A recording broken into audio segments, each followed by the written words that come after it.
बिस्मिल्लाहिर्रहमानिर्रहीम, अस्सलाम वालेकुम, गुड मॉर्निंग, वेलकम टू सुनो पाकिस्तान। मैं हूं आपका होस्ट अजीम राना और हमेशा की तरह मेरे साथ मौजूद है। और मैं हूं शहरबानो आवान। उम्मीद आप सब ठीक होंगे, खैरियत से होंगे, अपना ख्याल रख रहे होंगे और सर्दी से बचे हुए होंगे, क्योंकि सर्दी की जो लहर है वो शिद्दत अख्तियार करती जा रही है। और स्कूल्स के भी इस हवाले से नोटिफिकेशन आ चुके हैं कि स्कूल जो है अब 8 बजे की बजाय 9:30 बजे ओपन होंगे 10 तारीख से। और अपने बच्चों को जो है फुल कवर करके भेजें, उनको मोटे jackets, high next, turtle next, sweaters सब कुछ पहनाकर भेजें। और ये बड़ा अच्छा इकदाम है क्योंकि बहुत जरूरी है। ये बहुत अच्छा इकदाम है। अभी केयरटेकर गवर्नमेंट की जानिब से हुकूमत पंजाब ने ये इनिशिएटिव लिया है जी कि 10 जनवरी से 22 जनवरी तक 9:30 बजे स्कूल लगेगा बच्चों का। इससे ये है कि बच्चे ठंड से बच सकते हैं। और साथ ही साथ जो ऑफिशियल अकाउंट से ट्वीट किया गया है वज़ीर आला की जानिब से, उन्होंने ये भी कहा है कि एडवाइजेबल है हाईली कि बच्चे वार्म जैकेट्स और स्वेटर पहन कर आएँ ताकि जो मौसम की शिद्दत है उससे बचा जा सके। वैसे कुछ लोगों के लिए तो ये एहतियाती तदाबीर के तौर पर बातें बताई जा रही है कि जी वो बच्चे अपने आप को वार्म रखें, गर्म कपड़े पहने और गर्म खुराक का इस्तेमाल करें। लेकिन कुछ लोग शहरबानों के जैसे भी हैं जो मौसम बहुत इंजॉय कर रहे हैं, उनको ठंड कुछ नहीं कहती, वो फुल खा पी रहे हैं, मौजें मार रहे हैं। आप तो बिल्कुल नहीं खा रहे, आप तो बिल्कुल कुछ नहीं खा रहे, आप तो ऐसे ही बैठे रहते हैं ना। नहीं, हमें जैकेट पहननी पड़ती है यार, अभी ठंड। अभी बस मैं सुबह में एक बॉयल अंडा खा के आती हूँ और अजीम को वो वाला अंडा जो है ना सहा नहीं रहा। पंजाबी में कहते हैं ना, रास नहीं आ रहा है। नहीं जी, खाएं खुल डुल के खाएं। और खाना तो फिर पंजाबियों अच्छा, एक अच्छी खबर है, खाना तो है लेकिन इसमें एक बहुत अच्छी खबर है। एक अरसे से हम प्रमोट करते थे दूसरी कंट्रीज को, वेस्ट को, कि वहां पर तो जनाब आईफोन ऐसे लोग खरीदते हैं क्योंकि टेंशन ही नहीं है। वो लोग तो किस्तों पे ले सकते हैं, हम लोग आईफोन नहीं ले सकते, आईफोन बहुत महंगा है। तो आप लोगों के लिए एक अच्छी खबर ये है, खुशखबरी है ये, कि निगरान हुकूमत ने आवाम को किस्तों पर आईफोन देने का फैसला किया है। और ये फैसला कुछ इस तरह से है कि इसका आगाज 12 जनवरी 2024 से होगा। निगरान वफाकी वजीर बराए इंफॉर्मेशन टेक्नोलॉजी उमर सैफ का कहना है कि पाकिस्तान में बहुत से लोग फोन तो इस्तेमाल करते हैं लेकिन वो सस्ते फोन इस्तेमाल करते हैं। जी बिल्कुल, 2 लाख या 3 लाख का फोन नहीं बर्दाश्त। एक टाइम पे खरीदना, इतने पैसे लगाना कई बार पॉसिबल नहीं होता है। तो इसी चीज को आसान बनाने के लिए ये प्रोग्राम अब अनाउंस किया जा रहा है, जिसमें जो सार्फिन हैं वो आसान इकसात पर जदीद तरीन मॉडल के फोन हासिल कर सकेंगे। और पाकिस्तान टेलीकम्युनिकेशन अथॉरिटी की इसकी अदायगी की सूरत में हैंडसेट्स को ब्लॉक करने के लिए डिवाइस आइडेंटिफिकेशन, रजिस्ट्रेशन और ब्लॉकिंग सिस्टम को नाफिज करेगी। तो इस पॉलिसी का बुनियादी मकसद जिम्मेदाराना मालियाती रवैये को फरोग देना और मुल्क में स्मार्टफोन की रसाई की मुसलसल तौसी को यकीनी बनाना है। Again very good initiative. और अब तो वाकई आईफोन 15 भी खरीद सकेंगे। अब तो सबके पास, हाँ अब तो सबके पास आईफोन 15 भी होगा, फिर प्रो मैक्स भी होगा। आईफोन की अलग ऑडियंस है, अलग ही उसके यूजर्स हैं, उनकी अपनी रेस चली हुई है। 14 आ गया, अब 15 आ गया, अब 15 प्रो मैक्स आ गए। तो ये मेरे ख्याल से आसान हो जाएगा। मोस्टली पाकिस्तानी जितने भी मैं जिनसे मिलती हूँ, पाकिस्तानी छोड़े पूरी दुनिया में आईफोन का क्रेज है। वैसे अगर आप आईफोन को देखें तो बाकी जो कंपनीज हैं उससे कम फीचर्स दे रहा है फोन, महंगा ज्यादा है, लेकिन कैमरा जो है ना ये आईफोन का अच्छा लगता है। कुछ और कंपनीज भी हैं बिल्कुल, उनकी जानिब से बड़े कमाल किस्म के स्मार्टफोन्स जो है वो मुतारिफ कराए गए हैं। ये जो सारी आई है, क्या हो सकते हैं, स्कीम जो आई है, स्कीम ये सिर्फ आईफोन के लिए आई है।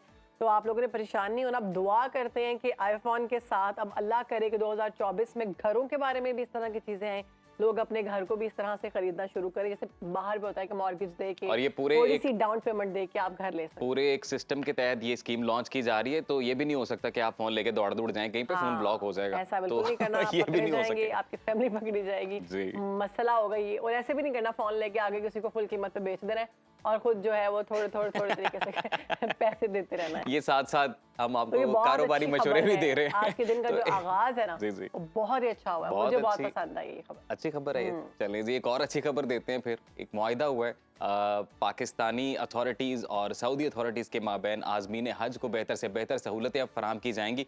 और सऊदी वज़ीर हज ने पाकिस्तानी आज़मीन को बेहतर सहूलतें फराहम करने के जो ताउन है उसकी यकीन दहानी कराई है।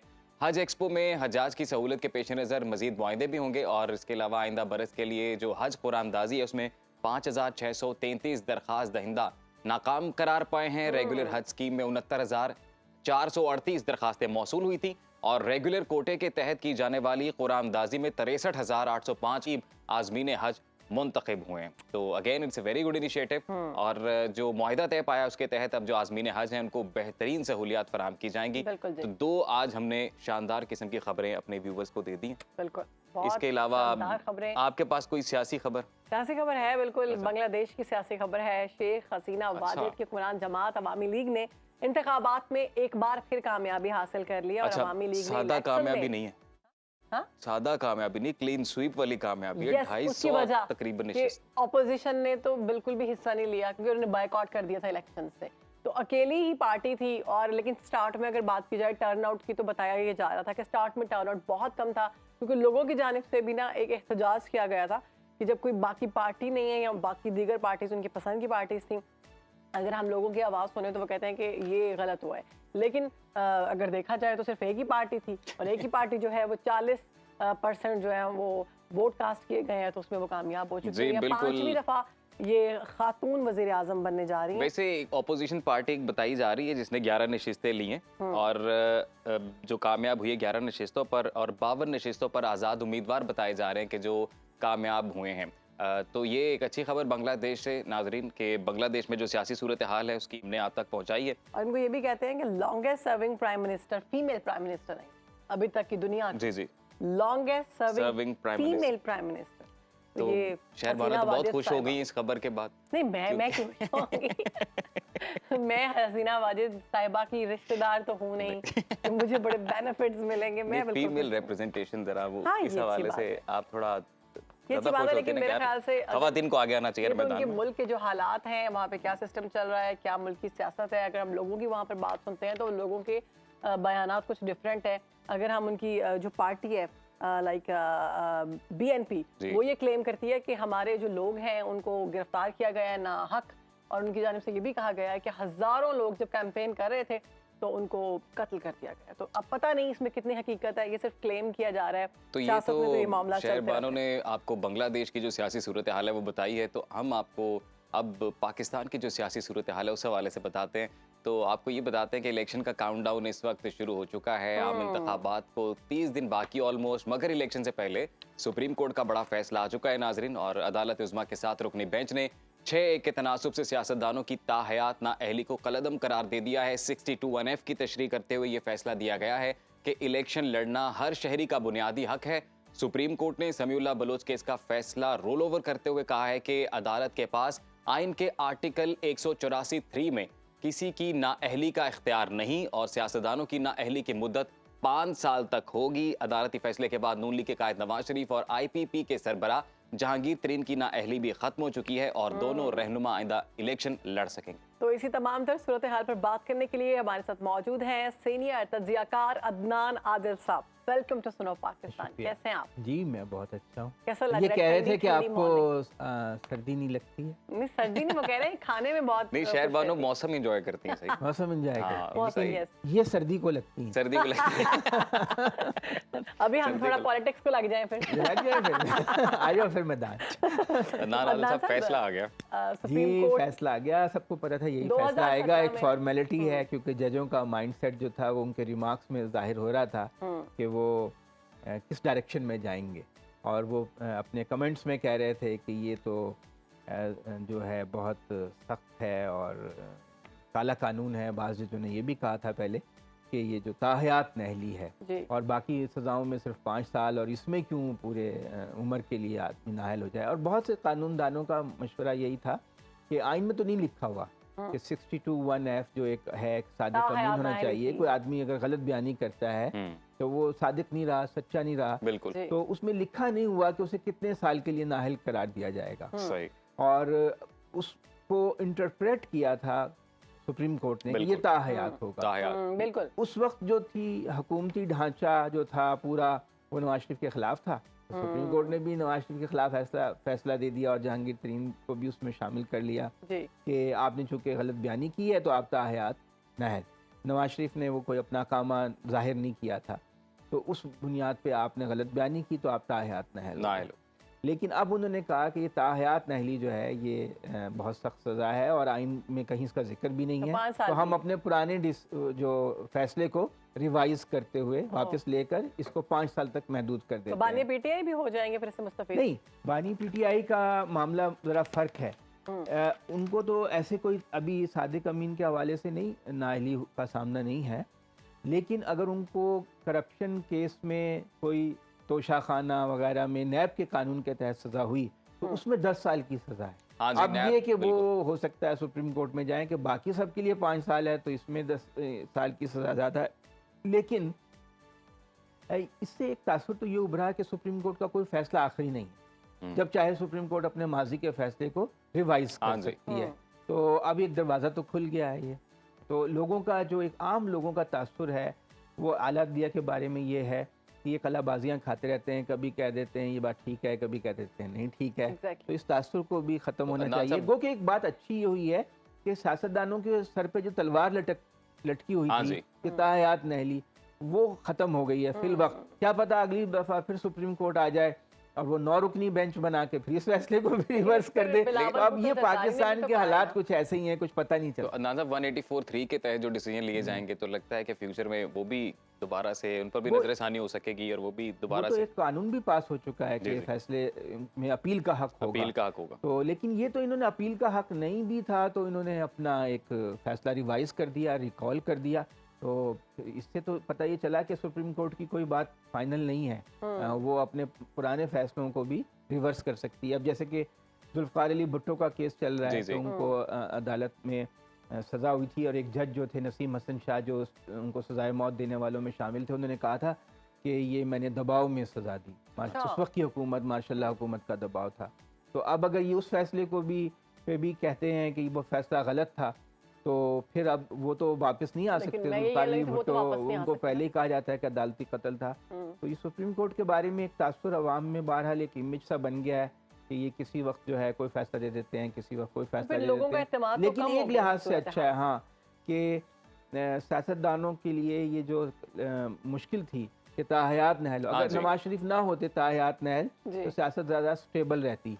क्योंकि जब आपको पता हो कि आप ताहयात नहल हो गए हो तो आपका रवैया कुछ और होता है। अगर आपको पता हो कि 4-5 साल बाद मैं वापस आ जाऊंगा तो आपका रवैया कुछ और होता है। तो सियासत पे तो इसका मुस्बत असर ही पड़ेगा।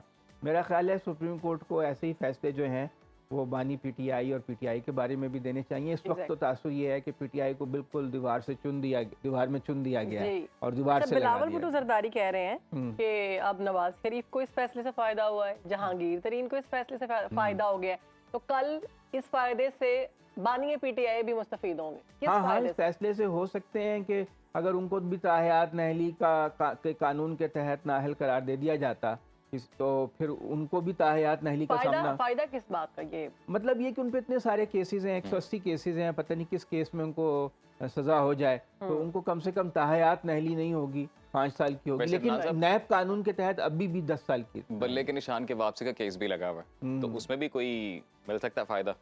हाँ, इम्कान तो है कि किसी पार्टी के, देखें एक पार्टी है, बहुत बड़ी पार्टी है, आप उसे पसंद करें ना करें, 2.25 करोड़ वोटरों ने उसे वोट डाला है, आप उसको बिल्कुल इलेक्शन मैदान से बाहर निकाल दें तो ये तो एक वन पार्टी रूल की तरफ बात वाली हो जाएगी ना।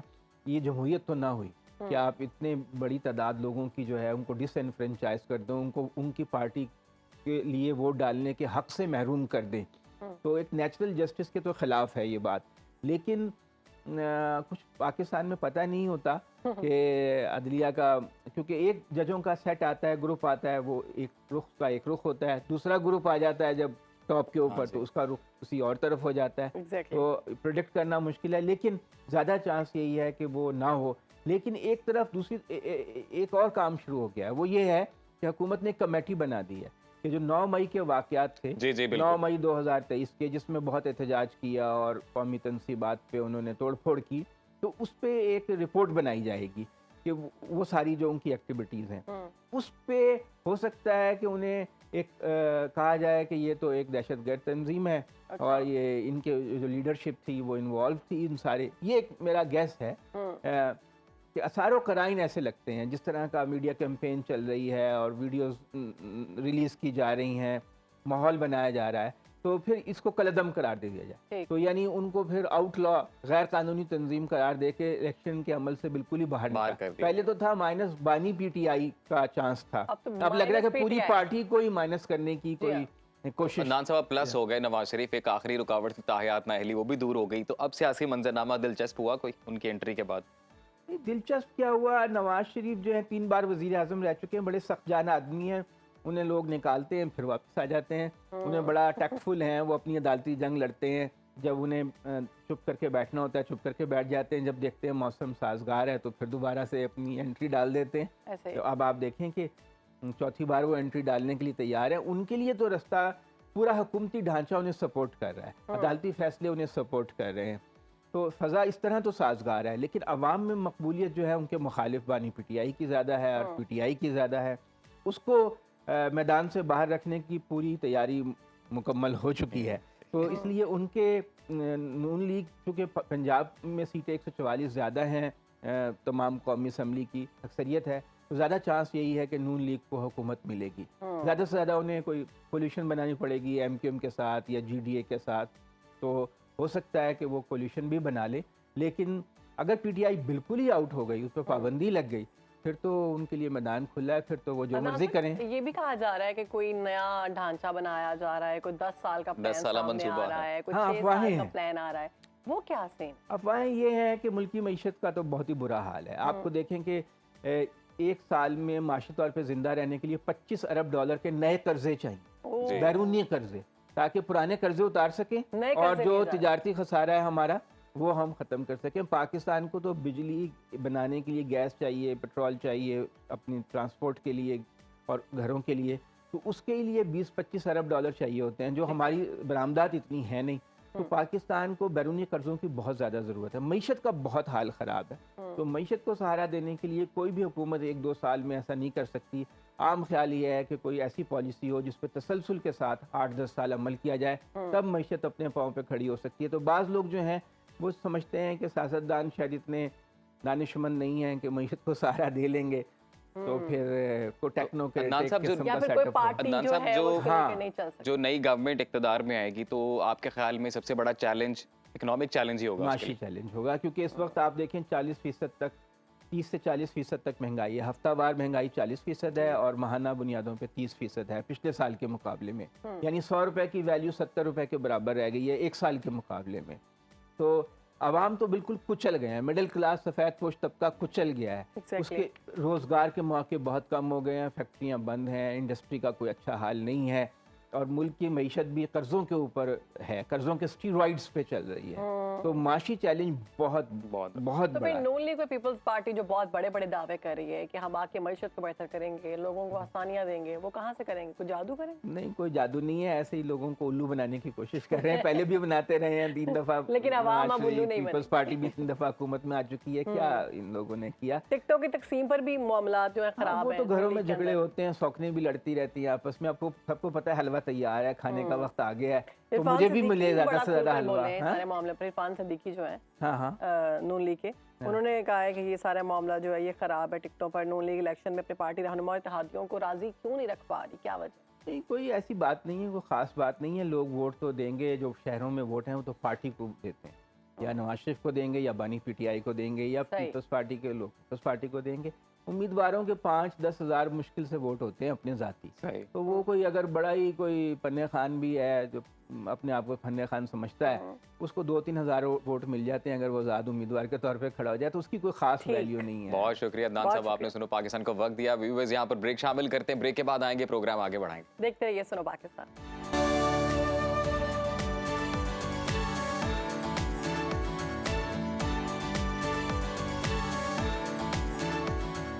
Welcome back after the break viewers. और मैं शहरबानों को हालांकि मना भी कर रहा था ब्रेक में ना खाएं लेकिन बात वही है, कहाँ रुकना है इसने खाने से। अभी भी कुछ खा रही हैं? क्या खा रही हैं? पीनट्स। अच्छा, ये मैं भी वैसे इनसे मैंने भी लिए, सामने पीनट्स पड़े हुए हैं छिलके के साथ। तो लेकिन वैसे ये हम क्यों खा रहे हैं? हम इसलिए खा रहे हैं कि सेहत के लिए बहुत अच्छे होते हैं। और आज हमारा टॉपिक जो है वो भी यही है, मूंगफली। सर्दियों में जो सबसे ज्यादा खाए जाते हैं dry fruits kind of a thing, उसमें मूंगफली जो है, जिसे गरीबों का बादाम कहते हैं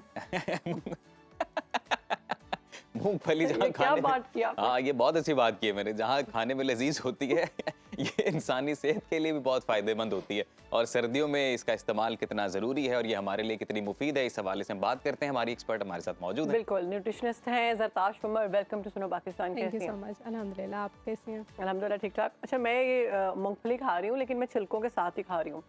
तो हमें ये सुना जाता है कि मूंगफली जो है ना, ये छिलकों के साथ ही खाना चाहिए, क्योंकि आपको इससे कफ होती है, खांसी होती है। अच्छा, तो है कोई हकीकत? हकीकत की बात ये नहीं है, वैसे कॉन्ट्रडिक्शंस होती हैं, कुछ लोगों को हो जाती है और कुछ को नहीं होती। हर चीज़ जो होती है वो डिफरेंटली वेरी करती है, हर पेशेंट टू पेशेंट भी, पर्सन टू पर्सन भी, हर किसी के उसको रिस्पॉन्ड करने का तरीका डिफरेंट होता है। ठीक है। और दूसरी बात है कि बस पीनट जो है एक नंबर 1 एलर्जन के नाम से भी कितना जाना अच्छा है जाता इसको है। खाना सेहत के लिए? खाना तो बहुत अच्छा है, लेकिन ये जो इसमें थोड़े से एलर्जेंस भी होते हैं जो एराकिन के नाम से या कौन एराकिन के नाम से होते हैं, और कुछ लोगों को इससे इतनी सवेयर एलर्जी हो जाती है ओह। कि वो उनको रैशेज होना शुरू हो जाती हैं, फिट्स पड़ना शुरू हो जाते हैं, अच्छा। बेहोश हो इससे? जाते हैं। एग्जैक्टली। और एक और एलर्जिक रिएक्शन का नाम है एनाफिलेक्सिस। ये Anaphylaxis? बेसिकली होता पीनट से है, और आप लोगों ने देखा होगा मोस्टली बच्चों को एलर्जी शुरू होती है पीनट से, और अक्सर प्रोडक्ट्स पे लिखा भी होता है पीनट फ्री, क्योंकि वो कुछ लोगों को एलर्जी होती है। तो ये इस वजह से कहा जाता है कि इससे प्रॉब्लम्स होती जरताश, आपने तो डरा दिया, हम लोग तो ब्रेक में इतने मजे से इसको खा के एंजॉय कर रहे थे, तो इसके नहीं, फायदे नहीं, क्या सोच रही है? हूँ आप लोग मैंने तो इतनी क्यों सेफ है खा ना, ली? आप लोग तो खा रहे हैं, उसका तो एलर्जिक रिएक्शन फौरन आना शुरू हो जाता है स्किन के अच्छा। ऊपर, बहुत सवेयर एलर्जिक रिएक्शन तो होता है। बताएं ये कि चलिए ये तो कुछ % लोग हो गए जिनको इससे इन्फेक्शन हो जाता जाता है, है। अब exactly. जो मोस्टली लोग जिसको खाते हैं इसका फायदा क्या है? ओके। सर्दी से कितना बचाती है ये? अच्छा, पीनट जो है उसके 3 मेन फ़ायदे हैं। एक तो ये आपको आपके हार्ट हेल्थ को सपोर्ट करता है, जितने भी आपकी दिल की बीमारियां हैं उनसे सपोर्ट करता है। दूसरी चीज़ पे आपका वज़न मेंटेन करता है, और तीसरी चीज़ पे आपको शुगर कंट्रोल करता है आपकी। वाह। अब हार्ट हेल्थ को कैसे कंट्रोल करता है? हार्ट हेल्थ को इसलिए कंट्रोल करता है क्योंकि ये वाला जो हमारे पास सबसे अल्लाह ताला ने एक नेमत इस तरह से दी है, क्योंकि इसमें हमारे पास मूफाज और पूफाज हैं, मोनो अनसैचुरेटेड फैटी एसिड्स हैं, जो हमारे कोलेस्ट्रॉल के लेवल को डाउन रखते हैं, और जो दिल की बीमारियों में लोग मुब्तला हैं उनमें मसला ही कोलेस्ट्रॉल का आ रहा होता है। तो उनके लिए रिकमेंडेशंस हैं कि वो ये खाएं, तो उनके वो दिल की बीमारियों से बच सकते हैं, स्ट्रोक से बचा जा सकता है इनको खाने से। और ये जितनी सर्विंग है, ये 2/3 का, ये डेली की सर्विंग है अच्छा, जी, फील्ड for 1%। फॉर 1%। तो ये तो 1% ये 100 तो ग्राम हुआ ना। हम तो बैठ के हम तो 1% बैठ के इतना ये खा पूरा लेते हम तो पूरा बाउल खा लेते हैं ना। हैं। ये बड़े वाला बाउल जरा हाँ, जूम वैसे करें।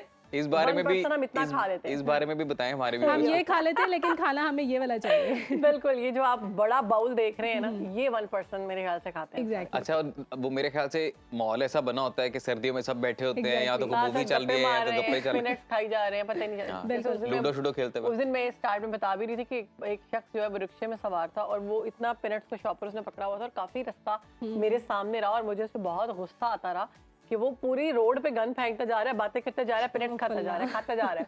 तो जरताश, अगर हम ज्यादा खा ले, इतना ही बाउल खा ले, फिर क्या होगा? अगर हम ज़्यादा खा लें तो इसमें स्मॉल फ्रीक्वेंट अमाउंट में सैचुरेटेड फैट्स होते हैं, अच्छा, तो वो फिर वो नुकसान देना शुरू कर देते हैं, और फिर वो आपके कोलेस्ट्रॉल को कम करने के बजाय बढ़ाना शुरू कर देंगे। इसलिए हर चीज़ को मॉडरेशन में खाना चाहिए। दूसरी चीज़ ये है कि इसके अंदर जो मैंने बताया कि कोलेस्ट्रॉल के लेवल को लो करेगा, लेकिन शर्त ये है कि हमने रॉ पीनट्स खाने हैं, जिस तरह से ये वाले पीनट्स हैं। अगर हम ड्राई रोस्टेड पीनट्स खाते हैं, जो हमने बिल्कुल। रोस्ट किए होते हैं, उस पर बहुत ज़्यादा सोडियम लगा होता है, मतलब हमने नमक उस पर नमक, लगाया होता है। yes. एग्जैक्टली। उसकी वजह से और जो उसपे बेचारे वो- दिल की बीमारियों में उसको मुब्तला roasted हैं, होते हैं वो। बिल्कुल उनका ब्लड प्रेशर हाई होना शुरू हो जाता है। तो जो बाकी जो नट्स हैं वो भी रोस्टेड खाने चाहिए या नहीं फिर नहीं, raw? वो भी रॉ खाने चाहिए। जितने अल्लाह ताला ने बनाए ड्राई फ्रूट्स हैं, वो उनका मकसद ये है कि उनको रॉ ही कंज्यूम किया जाए, लेकिन ये तो हम लोग अपने टेस्ट को डेवलप करने के लिए इनको हम सॉल्टेड कर लेते हैं। लेकिन जिनको जैसे ब्लड प्रेशर जिनका लो रहता है वो खा सकते हैं, लेकिन जिनका हाई रहता है उनको चाहिए कि वो रॉ ही खाएं, या कि वो नमक वाला दूसरे avoid अगर हमने नमक वाले ना मूंगफली खाएं। खा ली है फॉर एग्जांपल, तो हमें ऐसी कौन सी चीजें हैं जिनको हमें अवॉइड करना चाहिए? मूंगफली खाने के बाद नहीं, ऐसी कोई चीज़ मतलब वो जैसे मूंगफली पानी का पी लेते हैं रिएक्शन नहीं ना, है किसी के साथ, नहीं है चाय? रिएक्शन नहीं है। ये है कि आप उसकी जो अफादियत है उसको कम कर सकते हो चाय में, क्योंकि चाय इसमें टैनिन्स होते हैं, वो बाइंडर्स होते हैं, हमारे अच्छे न्यूट्रिएंट्स के साथ बाइंड कर जाते हैं, तो इस तरह से हमें नहीं लेना चाहिए चाय के साथ। अक्सर लोग दूध के साथ, मतलब खाया रात को दूध पी लिया, उसका कोई मसला नहीं है। ठीक है। और इसके अलावा इसमें मैग्नीशियम है, फॉलिक एसिड है, हमारे पास विटामिन ई है, बहुत अच्छी विटामिन ई जो है वो तो अगर जो हम मैं एक स्टडी पढ़ रही थी कि 2014 की स्टडी थी 2020 तक, उसमें था कि उन्होंने बूढ़े जितने भी उनकी अमेरिका में था, उन्होंने जितने भी उनके बूढ़े लोग थे उनको ना एक 2 ग्रुप्स में डिवाइड कर दिया। एक ग्रुप को वो दे रहे थे पीनट्स, और एक ग्रुप को वो पीनट्स नहीं दे रहे थे डेली के। तो जब एंड पे रिजल्ट निकला, तो जो लोग पीनट्स नहीं ले रहे थे वो बेचारे रिस्क पे थे एट द कॉजिंग कैंसर, और जिनका जो ले रहे थे वो जो थे वो कैंसर से जो थे प्रिवेंशन हो रही थी उनकी। सो इसलिए है कि ये कैंसर से भी प्रिवेंट करवाता है। एक बहुत कॉमन टाइप का कैंसर है जो अमेरिका में होता है, उसका नाम है गैस्ट्रिक नॉन कार्डियक एडिनोकार्सिनोमा। अगर तो लोग ये खाएं तो वो उससे प्रिवेंट कर सकते हैं। तो दूसरी चीज़ है वो कि सिर्फ हम अमेरिका में होता है? नहीं अमेरिका में मतलब ये है कि वहाँ के लोगों की ईटिंग हैबिट्स ना प्रोसेस्ड बहुत ज़्यादा है। कैंसर तो यहाँ पे भी हो सकता है। नहीं, वो उन्होंने बोला अमेरिका में होता है, मैंने कहा शायद अमेरिका नहीं में होता वहाँ स्टडी हुई थी, मैं इसलिए बता रही हूँ। है। अच्छा सरताज, ये हम लोग अक्सर पीनट्स को मुख्तलिफ चीज़ों के साथ ऐड करके भी खाते हैं, जी जी। तो किन किन चीज़ों में मिक्स करके खाएं तो इसकी अफादियत बढ़ जाती है? अफादियत तो वैसे मैंने आपको बताया सबसे ज़्यादा रॉ में है। रेवड़ी खाते हैं इसके साथ, बड़ी बड़ी रेवड़ी खाई देसी जाती वाली। है। इसको अक्सर लोग जिस तरह से हम चाइनीज फूड में ऐड करके लेते हैं, जिस तरह हमारा आलमंड चिकन है या किस तरह से ड्राई काबली रोस्टेड पुलाव। काबली पुलाव में बहुत अच्छा लगता है, तो ये लिया जा सकता है। इसका कोई दलिया में issue भी नहीं है। खा लेते हैं दलिया में भी लेते हैं, कोई मसला नहीं है इसका। अच्छा, लोग जैसे आजकल डाइट कर रहे हैं तो वो दलिया बनाते हैं और उसमें ये डाल देते हैं नट्स, तो ये कितनी मिकदार में डालना चाहिए और क्या अच्छा। ये अच्छा है? ये जौ वही के है दलिये कि 2/3 कप या 100 ग्राम ये इसकी सर्विंग है डेली की। अब लोग चाहें तो इसको जितना 50-50 ये ग्राम आप करके दिखा रहे डिवाइड हैं। भी कर सकते हैं। इतना? एग्जैक्टली इसको डिवाइड भी कर सकते हैं अगर उन्हें 2 मील्स में स्प्लिट करना सही है। है। एक मील में, क्योंकि ये बहुत ज़्यादा हो जाएगा उनके हाँ, लिए। काफी और ज़्यादा। दूसरी चीज़ है, ये वेट लॉस करने के लिए इसलिए बेनिफिशियल है क्योंकि मैंने बताया ये फाइबर रिच है। ठीक है, फाइबर रिच है, प्रोटीन रिच है। एक तो ये हमारे स्टमक में डिले तौर पे एक तो एक्सक्रीट होगा। तो अगर हम ज्यादा सारा पीनट खा लें और खाना ना खाएं तो ये भी डाइट हो ये स्टाइटी बहुत ज़्यादा इंक्रीज करता है आपकी। अगर आप यही खा लें, आप इसी से फुलनेस आपको आने शुरू हो जाएगी। ठीक है ना, तो ये क्योंकि क्यों अजीम, मैं पूछ रही हूँ लोगों की आसानी के लिए, आपको क्या ये जो मसाइल हो रहे हैं? 2/3 कप है ना आपका, ये जो 2/3 कप है, ये हमें दे रहा है 250 के करीब कैलोरीज दे रहा है। आपने मतलब 250 किलो 50 जितने किलो इसके कैलोरीज एडवांटेजेस पूछे, मैं सोच रहा हूँ कि आप कह रही कि चावलों के साथ पीनट्स, रोटी के साथ पीनट, डबल रोटी के ऊपर पीनट। आज मैं टॉपिक पीनट से याद आया, पीनट बटर। हाँ एग्जैक्टली, हाँ। पीनट बटर वो बहुत कैसे? खाते हैं लोग। हाँ। पीनट बहुत बटर मोटा करता तो है। वेट लॉस में भी यूज होता है और वेट गेन में भी यूज हाँ, होता है। मैंने इसके तो दोनों गेन फायदे होते ही हैं। देखा लोगों का। नहीं, लॉस पीनट बटर है। फिर रिकमेंडेशंस है ना, आप सिर्फ 1 टेबलस्पून पीनट बटर लेते हो, अगर आप अपने उसको ब्राउन टोस्ट पे लगाते हो तो आपको भूख जल्दी नहीं लगती, क्योंकि ये स्टेट ऑफ स्टाइटी आपकी बॉडी में लेके आ जाता है। और अगर आपने वेट गेन करना है तो लोग इसे फिर बनाना शेक्स में लेते हैं, प्रोटीन शेक्स में ले लेते हैं। तो ये दोनों तरीके से आपको वेट गेन भी करा रहा है, वेट लॉस भी। यानी कि मूंगफली के फायदे ज्यादा है, नुकसान कम है। नुकसान अगर एक ही आप है। बैलेंस रख के खाएं। जरताज, बहुत शुक्रिया आपके वक्त का। सुनो पाकिस्तान को आपने वक्त दिया, तो यहाँ पे शहरबानो हम एक ब्रेक छोटे लेंगे। से ब्रेक के बाद हाजिर होते हैं।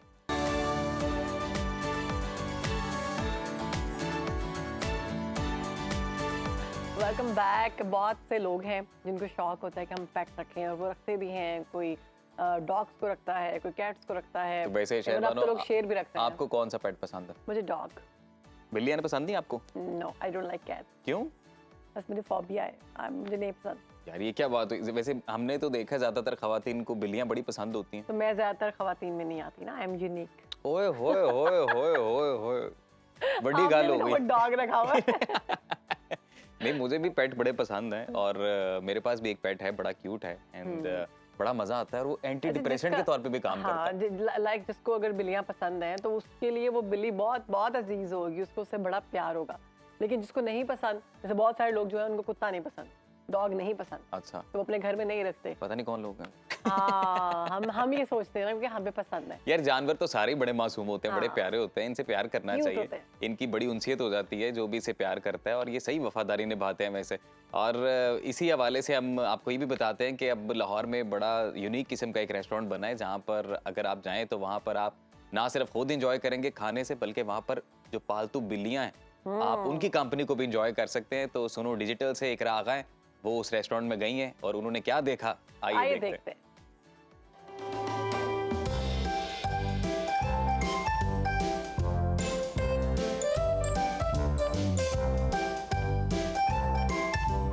अस्सलामुअलैकुम, सुनो डिजिटल के साथ मैं हूँ इकरा आगा। तो जैसे आप ये देख रहे हैं कि आज मैं आपको एक ऐसे रेस्टोरेंट में लेके आऊंगी जहाँ पे आपको ढेरों बिल्लियाँ नजर आएंगी।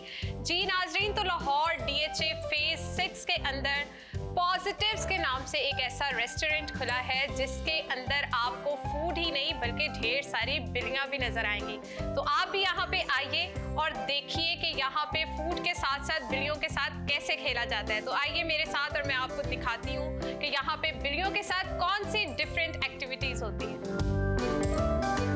ये इनका छोटा सा घर है जहाँ पे ये खेलते हैं और डिफरेंट एक्टिविटीज करते हैं। और इधर ही ये जो बिल्लियाँ हैं इनके लिए छोटी सी स्लाइड भी बनाई हुई है, स्टेयर्स भी बनी हुई है। और आप ये देख रहे हैं ये कितना शानदार किस्म का बिल्ला है। आप आपको यहाँ के कस्टमर से मिलवाते हैं और इनसे पूछते हैं कि उनको यहाँ का एम्बियंस कैसा लगता है और वो यहाँ आके कौन सी एक्टिविटीज करते हैं। जी अस्सलाम वालेकुम। वालेकुम सलाम। कैसे हैं आप? अल्लाह का शुक्र। आपने इतना बड़ा बिल्ला पकड़ा हुआ है, आपको डर नहीं लगता? नहीं, दोस्त है मेरे। दोस्त है आपके? जी। अच्छा, तो यानी आप पेट लवर हैं। जी बहुत ज़्यादा। तो आपको ये पाकिस्तान के अंदर लाइक मैंने अभी तक कोई और ऐसा रेस्टोरेंट नहीं देखा जहाँ पे पेट्स रखे जाते हो, तो कैसा फील होता है आपको, कैसी फीलिंग आती है? अच्छा है, लोग यहाँ पे करते हैं इंजॉय आके, जो पेट लवर होते हैं जो नहीं रख सकते घर में वो यहाँ पे आके इंजॉय कर सकते हैं। तो और भी होनी चाहिए, हमारे पाकिस्तान में ऐसी एक्टिविटीज़ होनी चाहिए। जी। तो आपने कोई पेट्स रखे हुए हैं? जी मेरे पास डॉग्स हैं।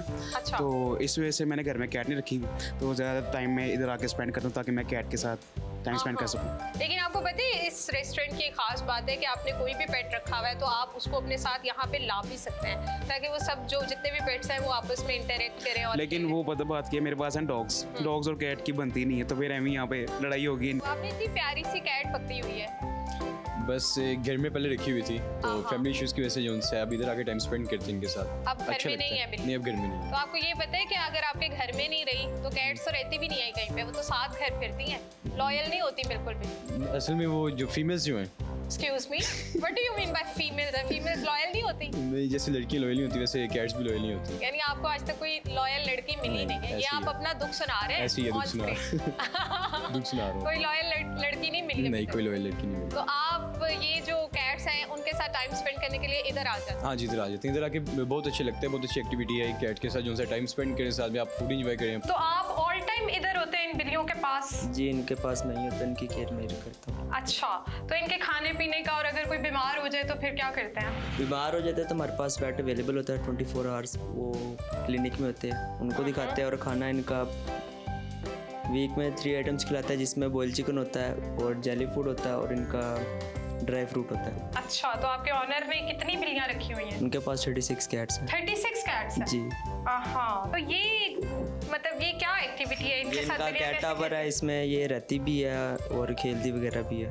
जी नाजरीन, तो आपको बताते चलें कि ये इनका कैट टावर है। इसके अलावा यहाँ पे इनका एक और कैट टावर मौजूद है और इनके सोने के लिए बेड भी है, लिटर बॉक्स भी उन्होंने एक साइड पे रखा हुआ है, और इसके अलावा यहाँ पे इनके खाने के लिए भी 3 से 4 पॉट्स अवेलेबल हैं। जो भी बिल्ली आती है, भूख लगती है तो खाने वाली जगह पे चली जाती है, सोना होता है तो बेड पे चली जाती है। बहुत ही ज़बरदस्त किस्म का यहाँ पे अरेंजमेंट है। जी नाजरीन, तो आपने देखा कि मैंने यहाँ पे आकर बिल्लियों के साथ कितना एंजॉय किया। आपको बताती चलूँ, मैं बिल्कुल भी पेट लवर नहीं हूँ, लेकिन यहाँ पे आने वाला शख्स कोई भी बोर नहीं हो सकता। तो आप भी यहाँ पर आएँ और खाने के साथ साथ बिल्लियों के साथ भी लुत्फानंदोज़ हो। क्या बात है इकरा आगा, बहुत खूबसूरत रिपोर्ट आपने तैयार की और बड़ा एंजॉय किया जनाब। और मैं नेक्स्ट टाइम शहरबानो को ट्रीट यहीं पे दे रहा हूँ। Never. वो अक्सर गिला करती है कि ट्रीट कब दे रहे हो, तो अगली ट्रीट इसी रेस्टोरेंट में भाई। बड़ी बात है, मैं नहीं जाऊंगी। नहीं, हम जाएंगे, हम मिलके जाएंगे और नहीं, ये नहीं, शहरबानो आप का जाएं, ये वाला फोबिया तो दूर करेंगे ना। No no no no. तो व्यूअर्स, हम लोग आएंगे ब्रेक के बाद वापस, आप देखते रहिए सुनो पाकिस्तान।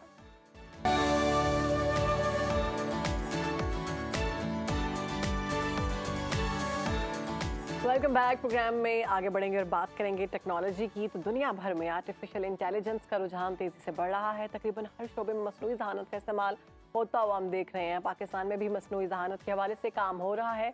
इसे सियासत, सियाहत, सहाफ़त और इन तमाम शोबों में इस्तेमाल किया जा रहा है। हुकूमत इस बात पर सदारती प्रोग्राम बराए मसनूई ज़हानत और इसके साथ साथ कंप्यूटिंग प्रोग्राम शुरू कर दिए गए हैं और यूनिवर्सिटीज़ में आर्टिफिशियल इंटेलिजेंस को बतौर सब्जेक्ट के तौर पर भी पढ़ाया जी बिल्कुल। और इसके साथ साथ हुकूमत ने पहले मरहले में सरकारी मुलाजमीन समेत मजमूई तौर पर 10 लाख अफराद को मसनूई ज़हानत की तरबियत देने का भी ऐलान कर रखा है। इसी पर बात करने के लिए हमारे साथ मौजूद हैं डॉक्टर आगा अली रजा साहब, लम्स यूनिवर्सिटी में असिस्टेंट प्रोफेसर हैं। इसके अलावा speech and language technology centre के बानी डायरेक्टर भी हैं। तो वेलकम टू सुनो पाकिस्तान। आगा साहब, कैसे हैं आप? Thank you so much. बिस्मिल्लाहिर्रहमानिर्रहीम, अल्हम्दुलिल्लाह, बिल्कुल ठीक ठाक। डॉक्टर साहब, पहला बुनियादी सवाल, पाकिस्तान में क्या स्कोप है जी एआई का?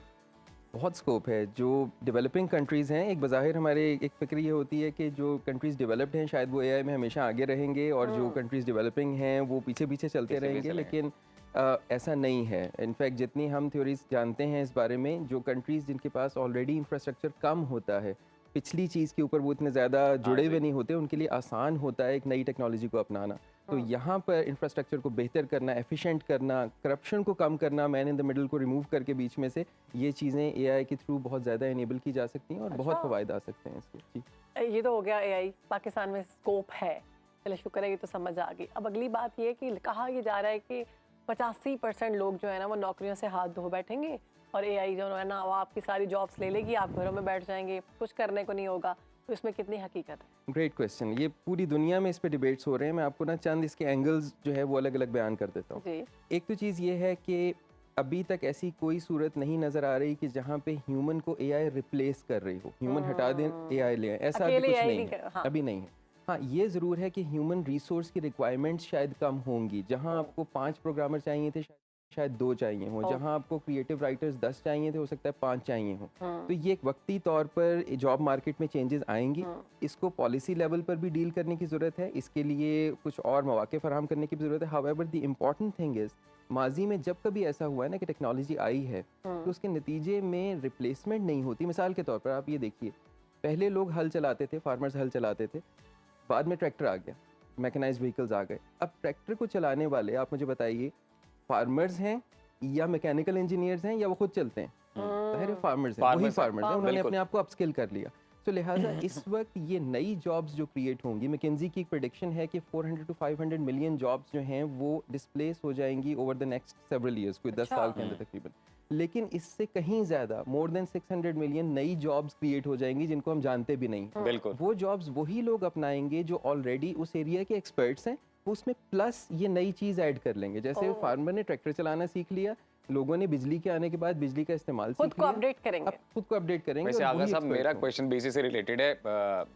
नोआ हरारी की वो 21 लेसन फ्रॉम 21st सेंचुरी के अंदर भी उन्होंने ये थोड़ा सा इस हवाले से बताया और उन्होंने भी यही एग्जैक्ट पॉइंट रिलेट किया कि जब नई कोई चीज़ आती है, नया इनकलाब आता है तो लोग अपग्रेड करते हैं अपने आप को। तो अब इवेंचुअली लोगों को, और बिलखसूस जो पढ़ रहे हैं, जो हमारे स्टूडेंट्स हैं, किन जो सेक्टर्स हैं उस पर तवज्जो देनी चाहिए, किन फील्ड्स को अपनाना चाहिए ताकि आगे जो नई जॉब्स बन रही हैं 2025 के बारे में प्रेडिक्ट किया जा रहा है एक्सपर्ट का कि 9 करोड़ से जायद नई मुलाजमतें बनेंगी, तो किन फील्ड्स को अपनाना चाहिए? देखिए, इसमें ना as someone who teaches machine learning और एआई, मुझे ये सवाल बहुत मिलता है कि क्या अब हम अपनी फील्ड्स को छोड़कर data science, AI, machine learning पढ़ना शुरू कर दें? इसका जवाब तो सीधे सीधा है कि नहीं, that's not the right direction.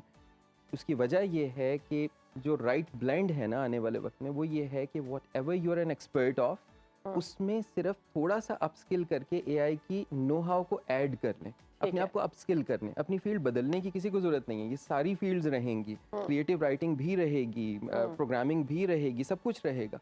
सिर्फ फ़र्क इतना है कि उसके कुछ अंदाज बदल जाएंगे। अब राइटिंग के अंदाज और होंगे, प्रोग्रामिंग और जैसे लोग चैट जीपीटी को यूज कर रहे हैं, सिर्फ उससे हेल्प ले रहे हैं और बाद में उस आइडिया को इस्तेमाल करते हैं अपने दिमाग से। एग्जैक्टली और जैसे लोग बटनों वाले फोन से टच फोन screen से पे आगे पर आए, बढ़ आप वही बिल्कुल। मिसाल दे मैं रहे वही हैं। मिसाल दे रहा हूँ। और इसमें ना 2-3 लेवल्स पर ये करने की ज़रूरत है। एक तो इंडिविजुअल्स को ज़रूरत है कि वो अपने आप को अपस्किल करें। बेतहाशा रिसोर्सेज अवेलेबल हैं बैरून मुल्क भी, पाकिस्तान में भी। खुद मेरी यूनिवर्सिटी courses से हैं बहुत से हैं इसके? कोर्सेज, बिल्कुल, जिससे लोग बड़ी आसानी से चंद घंटे के अंदर वो बेसिक चीज़ें सीख सकते हैं, जिससे उनकी अपनी फील्ड में आसानी हो सकती है।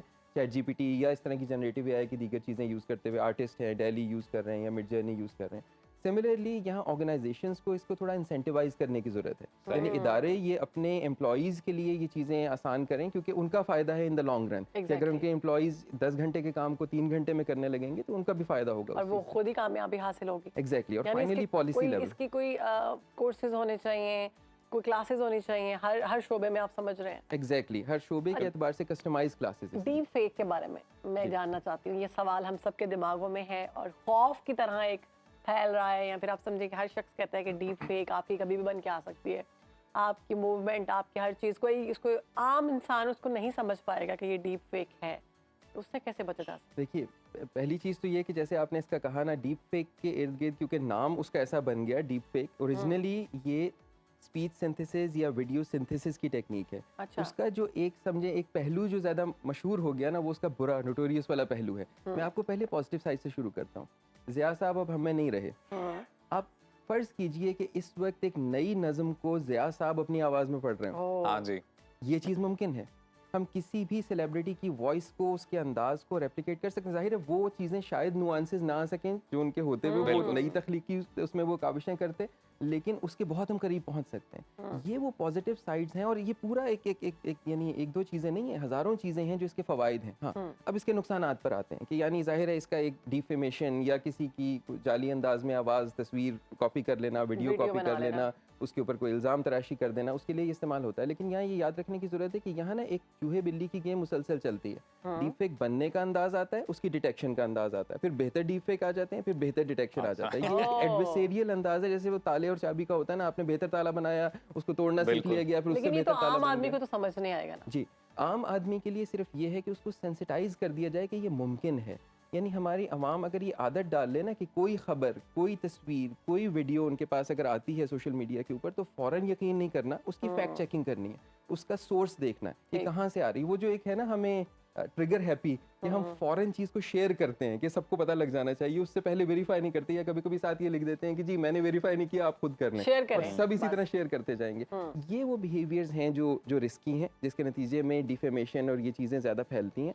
उसका बेहतर तरीका यही है कि सब लोग बस एक वेरीफाई करने की आदत डाल लें। खबर बहुत पसंद आई है, बहुत ज़्यादा इंट्रीगिंग लग रही है, तो हो सकता है कि उसमें कोई मसला हो, बिल्कुल, तो लिहाजा उसको एक दफ़ा वेरीफाई कर लें, सोर्स क्या था, किसने रिपोर्ट किया था, कौन सा न्यूज़ चैनल था, कौन सा सोर्स था, रिलायबल है तो उसके बाद बेशक आप सोर्स के साथ। डॉक्टर आगा, हमने ये भी देखा है कि स्टूडेंट्स अब अपने थीसिस वगैरह बनाने के लिए चैट जीपीटी को काफ़ी यूज़ कर रहे हैं, तो ये इस हवाले से किस तरह डेंजरस है? देखें, इसमें पहले डेंजर की तरफ आ जाते हैं।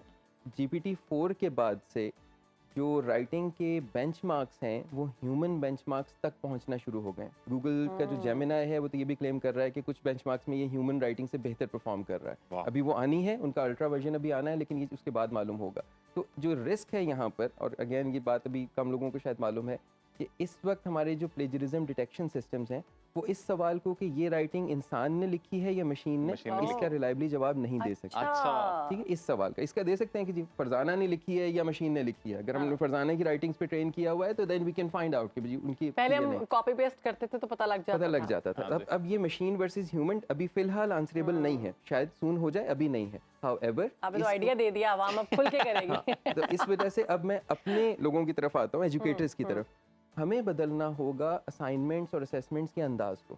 अब शायद हम खाली इस चीज़ को चेक नहीं कर सकते कि एक शख्स ने एक चीज़ को कॉपी किया है या नहीं किया है। अब हमें ऐसी क्रिएटिव असाइनमेंट्स देनी होंगी जो उस रियल सिम्बियोसिस से डील करती हो जो ह्यूमन और मशीन का बनना है। यानी अब ह्यूमंस ने यूज करना है इन चीज़ों को। हाँ जी, इंफॉर्मेशन के लिए असाइनमेंट ही ऐसी दें, उससे ज़्यादा मुश्किल दें जिसमें एआई को वो इस्तेमाल करे और एक नया, अब आपके लिए एक नया फ्रंटियर है जहाँ तक उसने पहुँचना है। अब आपने बढ़ा दिया उस चीज़ को। फॉर एग्जाम्पल ऐसी असाइनमेंट्स हम दे रहे हैं जहाँ पे हम कहते हैं आपने इसको पहले खुद सॉल्व करना है, फिर चैट जीपीटी से सॉल्व करवाना है, और फिर कंपेयर करके कमेंट करना है कि दोनों में फ़र्क क्या है। तो अगर आप इस तरह की चीज़ें देना शुरू कर देंगे तो आपकी असाइनमेंट्स का पूरा, और इस पर भी बहुत सा मवाद आना शुरू हो गया है कि how to redesign your assessment. और जब आप इस टाइप की असाइनमेंट, इस टाइप का सवाल देते हैं तो स्टूडेंट्स का रिएक्शन भी कमाल ही आता होगा फिर।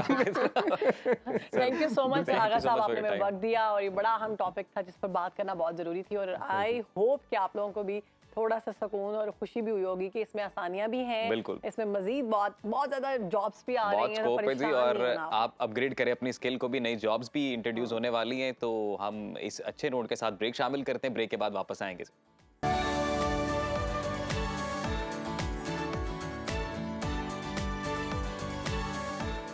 Welcome back after the break. Program में आगे बढ़ते हुए जनरल इलेक्शन के मार्के की अगर बात की जाए तो जनरल नशिस्तों पर आम उम्मीदवारों के साथ साथ ख्वाजा सराबी इंतखाबी दंगल लड़ने के लिए तैयार हैं। पेशावर की तारीख में पहली इलेक्शन में ट्रांसजेंडर सोबिया खान भी अब मैदान में आ चुकी हैं। वो सूबाई असम्बली के हल्का पी के 81 से आज़ाद उम्मीदवार के तौर पर इलेक्शन लड़ रही हैं। सोबिया खान सहाफ़त के शोबे से वाबस्ता हैं और केपी की पहली आरजे होने का एजाज़ भी इन्हें हासिल है। वो इलेक्शन क्यों लड़ना चाहती हैं, उनका इंतखाबी मंशूर क्या है, इस हवाले से आज हम उनसे बात करेंगे। सोबिया, से पहले तो आपको वेलकम करते हैं। आपके बारे में पता चला है कि आप आरजे हैं, सहाफ़त के शोबे से वाबस्ता हैं, तो इलेक्शन लड़ने की क्या वजह है? Thank you so much madam, बड़ी मेहरबानी आपका। जैसा आपने बात की कि सहाफ़त से मैं रिलेटेड हूँ, इसके अलावा अल्हम्दुलिल्लाह मैं अपने माँ बाप के साथ, पेरेंट्स के साथ रहती हूँ। खैबर पख्तूनख्वा की पहली ट्रांसजेंडर हूँ, अपने घर में रहती हूँ। इलेक्शन में आने का मकसद ये है इलेक्शन में आने का मकसद सिर्फ यही है कि हम ज़्यादातर देखते हैं हमारी कम्युनिटी के जितने भी उनके राइट्स होते हैं उनके लिए तो सिर्फ बात होती है लेकिन इम्प्लीमेंटेशंस नहीं होती। क्योंकि जब से मैं सहाफ़त करूँ, मैं बात हर प्लेटफॉर्म पे बात करती हूँ, लेकिन मेरी बात लोग सुनते हैं लेकिन इम्प्लीमेंटेशंस नहीं होती। तो इस वजह से मैंने ये मंशूर लाया है कि मैं अपने PK कासी के जितने लोग हैं, अल्हम्दुलिल्लाह मेरी फैमिली के लोग, मेरे इलाके के लोग सारे मुझे सपोर्ट कर रहे, वो यही चाहते हैं कि इस बार आप इलेक्शन में खड़े होकर अपने इलाके के लिए खिदमत करें। तो अल्हम्दुलिल्लाह इस जज्बे से निकली हूँ कि अपनी कम्युनिटी के सारे मसलों को भी हल करूँ, क्योंकि हम देखते हैं हमारी कम्युनिटी के बहुत ज़्यादा मसले होते हैं। आपको भी पता होता है, सारी दुनिया को भी पता होता है कि अभी तक उनको अपना राइट नहीं मिल रहा, वो पाकिस्तान में रहकर उनको अपना राइट नहीं मिल रहा। तो मेरा मकसद ये है कि मैं इनके राइट्स पे बात करूँ, इनके लिए काम करूँ, क्योंकि काम होना चाहिए। जैसे आपको पता है कि मैंने पेशावर हाई कोर्ट में भी रेड किया है, इस वजह से मैंने किया है कि इलेक्शन कमीशन को मैंने ये बात करना था, जिस तरह हम असम्बली में देखते हैं हमारी ख़वातीन भी होती है रिजर्व सीट पे, अक़लियत भी होती है, डिसेबल्स भी होती है, हम उस पर खुश होते हैं कि वो अपनी जो बात है वो खुद करती है और ख़ुद उस पर जो उनकी राइट्स उन पर बोलती है। इस तरह हमारे लिए भी एक रिजर्व सीट होना चाहिए कि वहाँ पर हम बैठ कर अपनी कम्युनिटी के लिए बात कर सकें, क्योंकि रिजर्व सीट से ये होगा कि हमें बहुत ज़्यादा फ़ायदे मिलेंगे। अच्छा सोबिया, ये बताइएगा कि आपके हल्के की जो आवाम है उनके क्या मसाइल हैं, और अगर इंशाल्लाह आप आती हैं इक़्तिदार में, असम्बली में, तो कौन सी लेजिस्लेशन है जो आप करने वाली हैं, क्या काम करने वाली हैं? बेसिकली इलाके में तो बहुत ज़्यादा हम देखते हैं बहुत मसले मसाइल होते हैं। अगर हम एजुकेशन की बात करें या हम हेल्थ की बात करें, कभी कभी ये बातें हो जाती है, लेकिन इसमें हमारी ट्रांसजेंडर के बहुत ज़्यादा मसले मसाइल है। अगर खैबर पख्तूनख्वा में हम बात करें, हस्पतालों की बात करें, तो हर अस्पताल में हम देखते हैं मर्दों के भी वार्ड मौजूद होते, ख़वातीन की भी मौजूद है, बच्चों की भी मौजूद होते, लेकिन ट्रांसजेंडर के अभी तक वार्ड ही मौजूद नहीं। आप खुद सोचिए कि एक ट्रांस जब बीमार होगा वो कौन से वार्ड में जाएगा, उसका इलाज कौन से वार्ड में होगा, उसकी ट्रीटमेंट कौन से वार्ड में होगा। अगर हम एजुकेशन की बात करें तो एजुकेशन में हमारी ट्रांस कम्युनिटी ऐसी है कि वो पीछे रह रही है। तो मेरी ख्वाहिश है कि मैं इन ट्रांसजेंडर को इन स्कूलों में इन बच्चों के साथ इनको बैठा के इनके लिए मैं जो उनके तालीम के मौके उनको दिए जाए। इस तरह आपने PK कासी की बात की, तो अल्हम्दुलिल्लाह PK कासी के लिए मैं खिदमत करूँगी।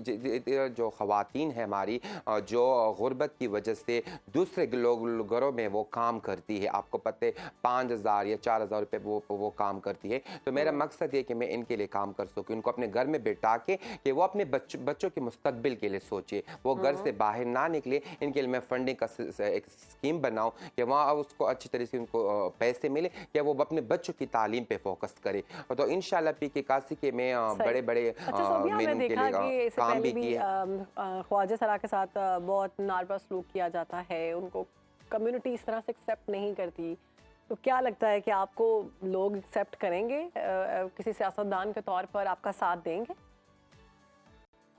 बेसिकली जैसा मैडम मैंने आपको बात बताई कि पहली बात जो है मेरी माँ बाप ने मुझे जब एक्सेप्ट किया तो अल्हम्दुलिल्लाह मुझे कामयाबी मिली। जिस तरह मैं सहाफ़त में आगे बढ़ गई, जिस तरह मैं आपको पता है डिस्प्यूट रेजोल्यूशन काउंसिल की मैं मेंबर यानी पुलिस डिपार्टमेंट की तरफ से, ये एक्सेप्टिंग की वजह से हुआ। अगर मुझे माँ बाप ना एक्सेप्ट करते तो मुझे ये प्लेटफॉर्म ना मिलते। तो अल्हम्दुलिल्लाह इलाके के जितने लोग हैं वो मेरे साथ डोर टू डोर जाते हैं, मेरे साथ घूमते हैं, तो मुझे सपोर्ट मिल रही है। अगर इनकी सपोर्ट ना होती तो मैं इलेक्शन में नहीं आती। अल्हम्दुलिल्लाह फैमिली की तरफ से, अल्हम्दुलिल्लाह ट्रांस कम्युनिटी की तरफ से सारे लोग मुझे सपोर्ट कर रहे हैं, ख़वातीन मुझे सपोर्ट कर रही है, बच्चे मुझे सपोर्ट कर रहे हैं। तो ये भी बताइएगा किसी सियासी जमात से भी आपकी कोई है वाबस्तगी या इंडिपेंडेंट लड़ रही हैं आप?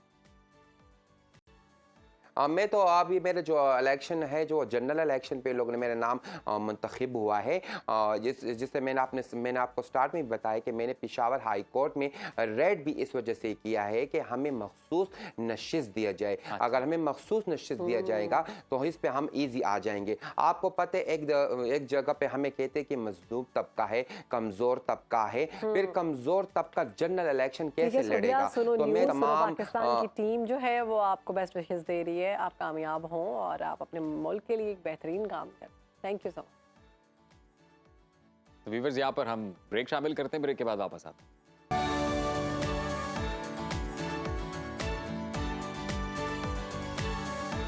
नाज़रीन, पाकिस्तानी फिल्म इंडस्ट्री का बेताज बादशाह सुल्तान राही एक ऐसा नाम है जिससे शायद ही कोई नावाकिफ हो। आज उनको हमसे जुदा हुए 28 बरस बीत चुके हैं। बिल्कुल, कल मैं उनके बेटे से मिलने गई थी, उनके साहबजादे से, एक नशिस्त हुई हमारी, आपको भी दिखाते हैं।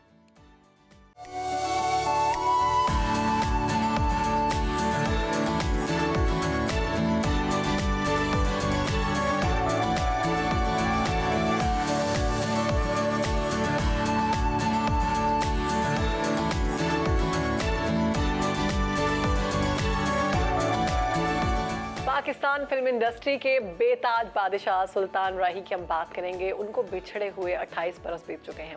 आज हम उनके घर पर मौजूद हैं और उनकी यादों को ताज़ा करने के लिए और खराजी अक़ीदत पेश करने के लिए हम यहाँ पर मौजूद हैं। सुनो पाकिस्तान की टीम यहाँ पर मौजूद है और हम मुलाकात करवाएंगे आपकी उनके साहबजादे जो कि उनके फ़न को ज़िंदा रखे हुए हैं, हैदर सुल्तान साहब से। तो वेलकम टू सुनो पाकिस्तान, कैसे हैं आप? जी बिल्कुल ठीक ठाक, thank you for having me and thank you for giving me time. आज चूँकि आपके वालिद साहब की 28वीं बरसी है, जी। तो इस मौके पर बहुत शुक्रिया कि आपने हमें वक्त दिया। इसमें कोई शक नहीं कि सुल्तान राही साहब एक लेजेंड हैं और पूरी दुनिया उनको पसंद करती है। आज भी उनके काम को ज़िंदा रखे हुए हैं आप, और आप बहुत अच्छा काम कर रहे हैं, ना सिर्फ फिल्मों में बल्कि ड्रामों में भी हमने देखा कि आपने अपना किरदार अदा किया और बेहतरीन अदाकारी के जौहर आप दिखा रहे हैं। आपके वालिद साहब जो हैं उनकी वजह से बहुत से लोगों के घरों के चूल्हे जलते थे, बहुत से लोगों के मुस्तकबिल उनके साथ जुड़े थे। जब वो इस दुनिया से गए तो लोगों को कितनी मुश्किलात का सामना करना पड़ा? जी बिल्कुल ऐसे ही है। उनके होते हुए तो कभी फील नहीं होता था कि कभी ये शायद दौर ख़त्म भी होगा। और एक बहुत ज़बरदस्त एक 1970 से लेकर 1990 तक बहुत अच्छा एक टाइम चला, 30 इयर्स का। लेकिन जब ये हादसा हुआ, जब ये सारा कुछ अचानक से हुआ, तो बिल्कुल वो एक मिसाल बनी ना कि जब एक शख्स कहते हैं ना कि बिशाई सदा से कि रुति बदल के एक शख्स सारे शहर को वीरान कर गया। वो अबू जी पे बात बिल्कुल 110% बैठती है। और वो ज़िंदगी में कहते हैं कि यार मैं जब चला गया ना तो तुम लोग याद करोगे मुझे कभी। इंडस्ट्री में वैसे कहते हैं कि कोई भी यहाँ पे नहीं रहता, तो ऐसे ही हुआ उनके जाने का, तो ऐसे ही हुआ। और बस ऑब्वियसली बात है कि खिला सा बना हुआ, इस बात कि वो पूरा कोई भी नहीं कर सका। हालांकि मैं बहुत टाइम से ट्राई कर रहा हूँ कि इंडस्ट्री को वैसे रिवाइव किया जाए, अपने पैरों में खड़ा किया जाए। और लेकिन again it takes a whole team. अल्लाह ताला की खास रहमत अबू जी के ऊपर थी कि माशाल्लाह he was one and only one. तो उनके ऊपर सारा कुछ उनके साथ चल रहा था, इंडस्ट्री को जिंदा रखा हुआ था।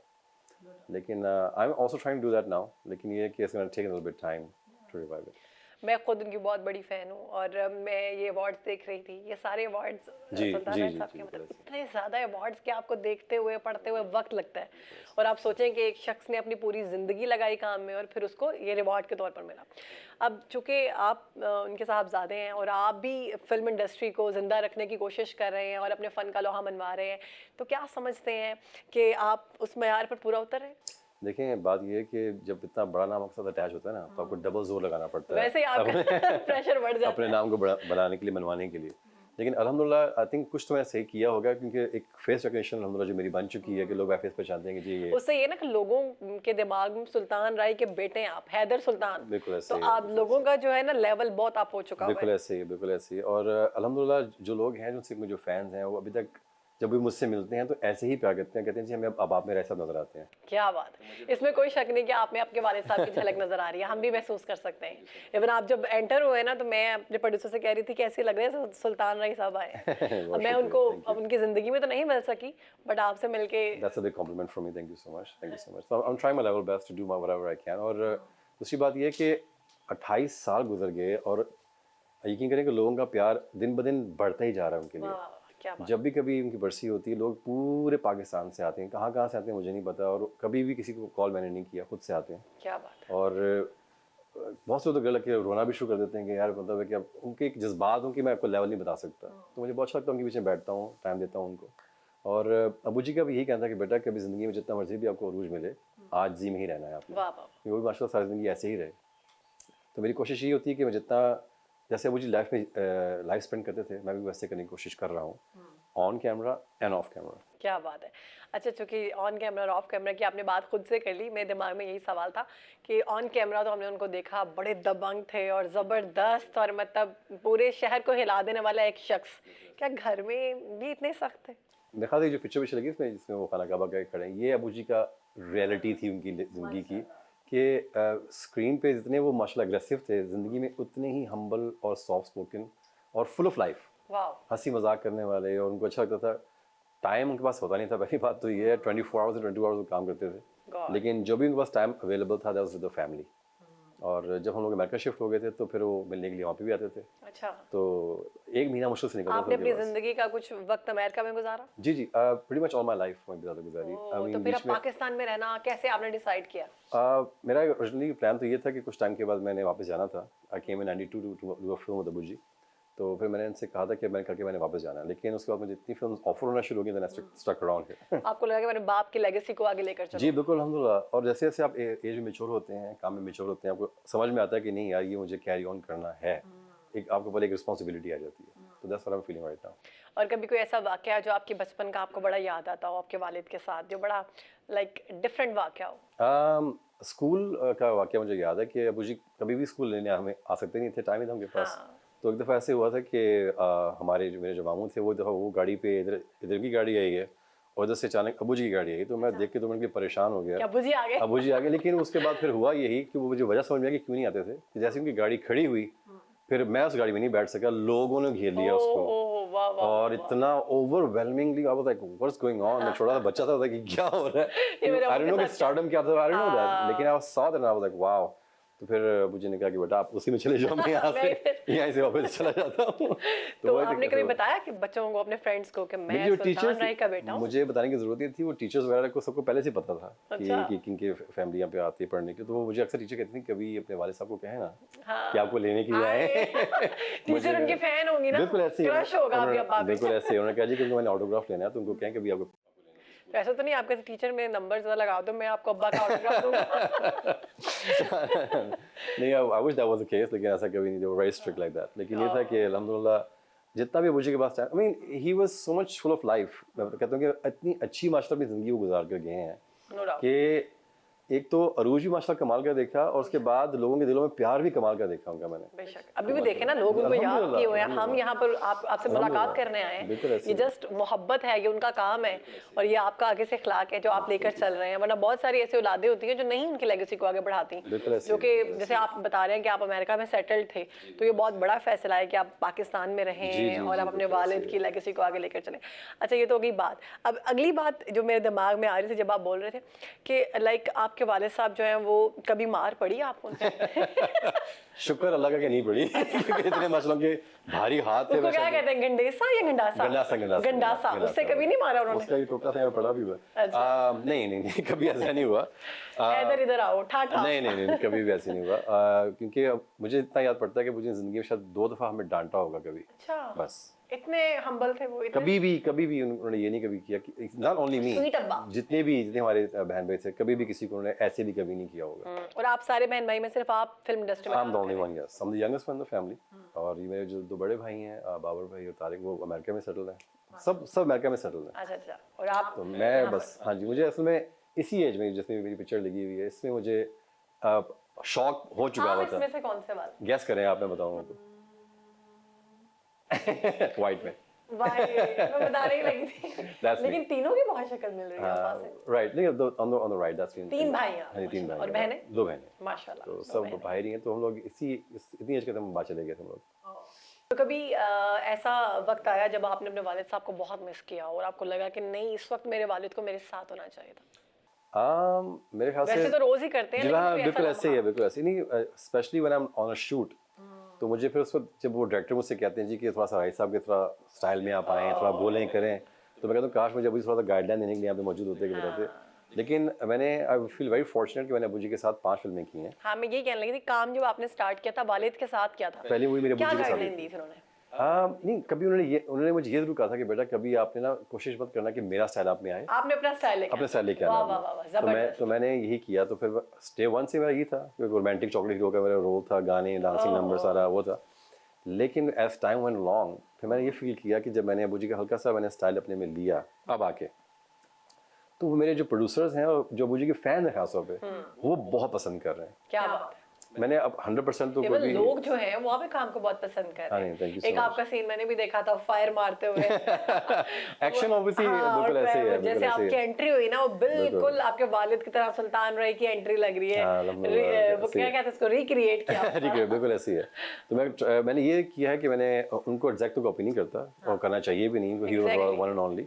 लेकिन मैं ट्राई करता हूँ कि थोड़ा सा उनके कुछ चीज़ें ले लेता हूँ लोगों को वो पसंद है एंड आई फ्यूजन इट हाँ। विद माय ओन और स्टाइल। असल में औलाद जो है ना वो अगर ना भी ट्राई करे तो उसके अंदर अपने वालिद या अपनी मदर की झलक होती है। बिल्कुल ऐसी है, क्योंकि बिल्कुल ऐसी बचपन है। से आपके आइडल जो होते हैं आपके पेरेंट्स ही होते हैं, आप उनको exactly. देखते हैं आप उनको ऐसे ही लेकिन है। ऑब्वियसली उनका घर में डिफरेंट रोल था। Exactly. उनकी फिल्में जो आपने देखी उनकी फिल्में सबसे फेवरेट फिल्म कौन सी है? Bashira I would say number 1, ये बहुत मुझे पसंद है, जो उनके लाइफ का टर्निंग ये पॉइंट उनकी पहली फिल्म थी। ये वो थी जो नहीं, उनकी उससे पहले उन्होंने छोटे छोटे रोल काफी किए थे, लेकिन बाबुल के बाद बशीरा जब उनको मिली तो that was like this turning point. वाह वाह वाह। उसके बाद he never look back.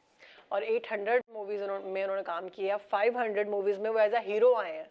Actually उनका नंबर जो सा है वो जो गिनीज बुक में है, that's most title played by an actor है, और he did more than 1000 films. Okay. और जब ये हादसा हुआ था उस टाइम में he was still under production. जो फिल्म्स थी ऑन रिकॉर्ड वो 54 थी, जिसमें 2 मेरे साथ भी थी उनकी जब सारा कुछ हुआ। सो माशाल्लाह अनथक मेहनत उन्होंने की। डे 1 से जो उनके अंदर एक वो था ना पैशन था, जज्बा, वो रहा आखिरी टाइम तक उनमें। और मैं ये समझता हूँ कि दुनिया में, मैं ये ऑन रिकॉर्ड बात कर सकता हूँ कि पूरी दुनिया में हॉलीवुड, बॉलीवुड, लॉलीवुड कहीं भी आप चले जाएं, ये जो आई थिंक अबू जी को अल्लाह ताला की रहमत से मिला कि कैमरा उनके ऊपर इतना आशिक था कि even till the last minute he was in the grave, cameras were still recording him. Oh. जब उन्होंने उनका फेस कवर किया तब वो शॉर्टकट हुआ, उससे पहले कैमरा उनसे हटा नहीं पीछे। तो ये आई थिंक वाहिद उनके पास ही टाइटल मौजूद है कि like the last minute he was still being recorded. यानी कैमरा इतना आशिक था उनके, बिल्कुल ऐसे ही। तो आप बहुत बड़ी जिम्मेदारी है आपके ऊपर फिर। तो आपके नए प्रोजेक्ट्स? जी मेरे अभी अल्हम्दुलिल्लाह आई एम डूइंग, मेरे भी 5 फिल्में रेडी पड़ी हैं रिलीज होने के लिए, और जो इसके लिए मैं बहुत ज़्यादा एक्साइटेड हूँ इस वक्त। अभी जब से वापस अमेरिका से आया हूँ तो हमारा डिस्कशंस चल रही हैं नासिर अदीब साहब के साथ, वो है सन ऑफ मौला जट के लिए। तो उस पर हम लोग काफ़ी सारा काम कर रहे हैं। अच्छा, ये मौला जट जब आई, इसमें किरदार कैसा लगा आपको? कौन सी मौला जट जो अभी रिलीज हुई है रिसेंट? आई थिंक कि फवाद लोगों ने ठीक है, ऑब्वियसली उन्होंने एक उसको डिफरेंट एंगल में ले गए, थोड़ा सा स्मार्टली खेला बिलाल ने उसको कि वो ताकि कंपैरिजन ना कोई करे उनके साथ। लेकिन आई फील लाइक कि अगेन अगर मुगल आजम 10 दफ़ा बनेगी तो नाम दिलीप साहब का ही आएगा। हाँ। तो ऐसे ही जब भी कभी मौला जट बनेगी तो नाम अबू जी का ही आएगा। ऐसे ही है, जब मौला जट बनी लोगों ने बड़ी ज़्यादा उम्मीदें लगाई कि अब जो नई वाली मौला जट है रिटर्न्स, कि पता नहीं इसमें सुल्तान रही का किरदार जो अदा किया किस तरह से किया। ठीक है, अब वो तो नहीं हो सकते, लेकिन अपनी तरफ से लोगों ने किरदार निभाने की कोशिश की। राइट, एग्जैक्टली ऐसी। और अच्छा उन्होंने, I think the direction wise was good. आप क्या रैंक कितने नंबर देंगे? I would maybe give it like a 7. Oh, okay. A solid 7. Pretty good. क्योंकि इसके अंदर डायरेक्शन और सिनेमेटोग्राफी इसकी बहुत अच्छी थी, no doubt, no doubt. Songs में एक ही था, वो भी पता नहीं कहाँ उन्होंने डाल दिया था। लेकिन अगेन मौला जट का जो जो कैरेक्टर है ना, it's like Superman, nothing can beat him, nothing can destroy him, तो वो कभी गिरता नहीं था। इस फिल्म में मुझे थोड़ा ये एतराज जरूर था कि उन्होंने जगह जगह पे गिराया उसको। तो आपके अबूजी तो नहीं थे ना? एग्जैक्टली, नहीं आई नो, लेकिन कैरेक्टर की बात कर रहे हैं। तो अब ये जो हम सन ऑफ मौला जट बनाने जा रहे हैं ना, तो हम उसको चाह रहे हैं कि वो जो अब्बू जी के उस टाइम के जो दौर के फैंस थे ना, वो जो फैन फॉलोइंग उस जो देखना चाहते हैं, हम उनके लिए भी कर रहे हैं, और ये जो हमारी सिनेपैक्स की जो न्यू जनरेशन जो है, जबरदस्त है। तो बहुत अच्छा आइडिया है। तो फिर आप हम प्रमोशन करने आएंगे हमारे आपको सुनो पाकिस्तान के स्टूडियो में आना पड़ेगा। डन हो गया, पूरी टीम को लेके अभी देख ले, मैंने डन करवा लिया, बाद में मिलते कोई नहीं। नहीं मैं जो कहता हूं ऑन रिकॉर्ड पूरी टीम को लेके आएंगे। हैदर साहब को हमने डन करवा लिया इंशाल्लाह। जबरदस्त। सन ऑफ मौला जट के नाम से मूवी आ रही है और अमेजिंग होगी, मुझे लग रहा है। अभी से मुझे वाइब आ रही है फिट। अच्छा, अभी एक कंट्रोवर्सी की बात कर लेते हैं। आपके वालिद साहब के बारे में आफ्ताब इकबाल की जानिब से कुछ कहा गया था कि हाँ जी, वो बस समझ लें कि कुछ वो मामला हो गया था, रिजॉल्व हो गया था हमारा, 2 दिन के अंदर ही रिजॉल्व हो गया था। बल्कि बस वो कुछ कभी कभी लोग ऐसी बात कर देते हैं, कंपैरिजन किया था शान के साथ। हाँ जी बिल्कुल। बस वो क्या कहते हैं ना, कभी कभी लोग जब रेटिंग्स कम होती हैं तो बढ़ाने के लिए कुछ ना कुछ ऐसी बात कर देते हैं जो कंट्रोवर्शियल बन जाए। तो आई थिंक उस वक्त उन्होंने भी यही किया, लेकिन I think he got the idea कि पीछे फैमिली खड़ी हुई है। और ऐसे किसी भी शख्स के लिए नहीं बोलना चाहिए। जो अपने लेजेंड्स हैं खासतौर पे उनके बारे में कोई ऐसे रिमार्क्स देने ही नहीं चाहिए, चाहे वो अबू जी हैं, मैडम नूर जहाँ हैं, फ़तेह अली खान साहब हैं, जितने बड़े बड़े हमारे जो लेजेंड्स गुजर चुके हैं दुनिया से, हमेशा उनकी रिस्पेक्ट में आपको बात करनी चाहिए। फिर उसके बाद उनके साथ मामला आपका सेट हो गया? जी उसी वक्त हो गया था, माजरत वगैरह की। हाँ जी, 2 दिन के अंदर उन्होंने फिर अपोलोजाइज कर लिया था। मैंने कहा था कि अपोलोजाइज कर लें तो अच्छा है, क्योंकि मुझे जो मैसेजेस उनके फैंस के आ रहे थे बड़े खौफनाक किस्म के थे, तो मैंने इसलिए उनको बता दिया था। मैंने कहा भाई आपकी ऊपर ही है, आप अपोलोजाइज कर लो, सो ही डिड दैट 2 दिन के अंदर चले दैट्स ग्रेट, माफी मांगना अच्छी बात है और बड़ेपन की बात है जी। और उन्होंने रिजॉल्व कर लिया तो फिर मैंने भी चीज़ को छोड़ दिया, वरना I was gonna drag it a little bit लेकिन मैं छोड़ दिया उसको मैंने। अच्छा, इसके अलावा एक्टिंग के अलावा अगर आपको मौका दिया जाता कि आप कुछ बने तो क्या बनना चाहते? आई थिंक मुझे शुरू से डे 1 से आई वुड से अगर एक्टिंग के अलावा अगर होता तो I would definitely be in the army. Oh वाह, मुझे असल में वो यानी आप वो एक, या तो आप स्टारडम चाहते हैं या आप सैल्यूट चाहते हैं, मतलब हल्की बात तो नीचे की नहीं प्रोटोकॉल चाहिए प्रोटोकॉल। असल में मुझे कह लें कि आई एम वेरी पेट्रियोटिक, मुझे अपनी कंट्री से बहुत ज़्यादा प्यार है। और दूसरी बात ये कि at the same time I feel like कि I could have been a very good leader. अगर मैं आर्मी में जाता तो आपके अंदर क्वालिटीज लीडरशिप, मैं I would have been a very good leader. तो yeah, if I would have picked out, I would have been in the army for sure. तो आज के दिन के हवाले से सुल्तान राय सबके फैंस को आप क्या पैगाम देना चाहेंगे? मैं उनको बस यही कहना चाहूँगा कि जैसे माशाल्लाह उनको प्यार करते आए हैं, ऐसे ही उनको आगे प्यार करते रहें और वो प्यार में तभी डाइवर्ट करते जाएं जैसे माशाल्लाह कर रहे हैं वो। हाँ। और मैं उनकी एक्सपेक्टेशंस पे कोशिश करूँगा पूरा उतरूँ। और जब भी कभी उनको याद करने के लिए बस उनके लिए दुआ कर दिया करेंगे कि ये ही चीज़ उनके लिए आगे उनके काम आएगी। और अल्हम्दुलिल्लाह जितना प्यार लोगों से मिलता है ऐसे मिलता रहे बस। तो अभी आप कोई ऐसी बात, कोई ऐसी चीज़ जो आप अपने वालिद साहब की ज़िंदगी में नहीं कह सकते और आप कहना चाहें तो आप कह सकते हैं? अब्बू जी को? हाँ। Wow, yeah there is a lot of things actually. बस ये मैं कहूँगा लव यू अब्बू जी। हाय, जबरदस्त। अच्छा, सबसे मजे की बात है, मुझे आपका अब्बू जी बहुत अच्छा लग रहा है, लाइक ये दिल से निकल रहा है अब्बू जी। बिल्कुल, घर में अब्बू जी कहते थे। ज़बरदस्त, बहुत शुक्रिया जी, आज के दिन की मुनासिबत से आपने हमें वक्त दिया है। हैदर साहब, हमारी बेस्ट विशेज़ आपके साथ हैं कि आपकी आने वाली जो मूवीज़ हैं ब्लॉकबस्टर हों और आप सुनो पाकिस्तान के सेट पर आएँ और हमारी प्रमोशन के लिए ज़रूर आएँ और हमसे मुलाकात करें। हम भी जाएंगे आपकी मूवीज़ देखने। तो आपके वालिद साहब की आज के दिन की मुनासिबत से उनके लिए ढेर सारी दुआएं, अल्लाह उनको जन्नतुल फिरदौस में आला मकाम अता फरमाए। वाह वाह जी, बेहतरीन। शहरबानो, कैसी रही वैसे निशिस्त आपकी? बहुत जबरदस्त, बड़े देख के लग रहा था बड़ा एंजॉय किया आपने कन्वर्सेशन को। एंजॉय किया, बड़ी हॉस्पिटैलिटी की उन्होंने हमारी। इसके बाद फातिहा खानी भी की उनके वालिद साहब के हवाले से और बड़ा अच्छा रहा। हमारी टीम के साथ बड़े खुश हुए। उन्होंने हमारे साथ वादा भी किया कि उनकी नई फिल्म आ रही है the son of Maula Jatt, उन्होंने कहा कि पूरी टीम के साथ मैं आपके सेट पर आऊंगा। अच्छा, वैसे शहरबानो, सुल्तान राय को वाकई पंजाबी फिल्मों का सुपरमैन हमेशा से समझा जाता रहा है। हाँ। तो जब आप उनके घर गई तो अच्छा, कैसे फील भी उसी तरह का था। अच्छा। जिस तरह वो अपनी फिल्म में दिखाते हैं ना कि एक कल्चर से बहुत ज्यादा मोहब्बत, उनका घर भी कल्चर से बहुत ज्यादा मोहब्बत वाला दिखाई दे रहा था। और मैंने उनसे पूछा, मैंने कहा ये घर आपके वालिद साहब ने बनवाया था? तो उन्होंने कहा जी बिल्कुल, ये घर मेरे वालिद साहब। और वहाँ बैठ के वाइब आई कि सुल्तान राय साहब अगर होते यहाँ पे तो कैसा माहौल बना होता, कैसा एनवायरनमेंट क्रिएट हुआ होता। अच्छा, उनके जो बेटे हैं वो वाकई वाइब दे रहे थे अपने वालिद साहब। हाँ, ये तो अच्छा, वैसे मैं सोच रहा था अभी ये पैकेज देखते हुए कि शहरबानो आप एक दफा उन्हें बोलती कि वो मूंछे लगा के कोई डायलॉग बोलते सुल्तान राय वाला। हाँ, वैसे ये मिस हो गए, जो कि वाकई नेक्स्ट टाइम उन्होंने वैसे प्रॉमिस किया आने का। हाँ, उन्होंने कहा मैं आऊँगा और मैं आप लोगों के साथ इंशाल्लाह सन ऑफ मौला जट के प्रमोशन पर तो आप लोगों सबसे पहले सुनो पाकिस्तान का हिस्सा बनूंगा, अपनी टीम को लेकर आऊँगा।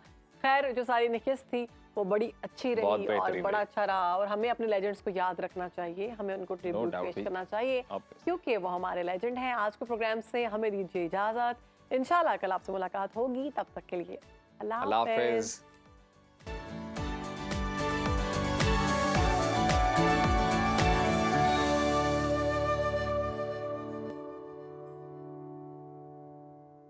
हर वक्त बाखबर रहना वक्त का तकाजा है, बर वक्त बाखबर रखना हमारा फरीजा है। अभी सुनो न्यूज़ के YouTube चैनल को करें सब्सक्राइब, बेल आइकन पर करें क्लिक और मुल्की और गैर मुल्की खबरों से रहें बाखबर, यकीन के साथ।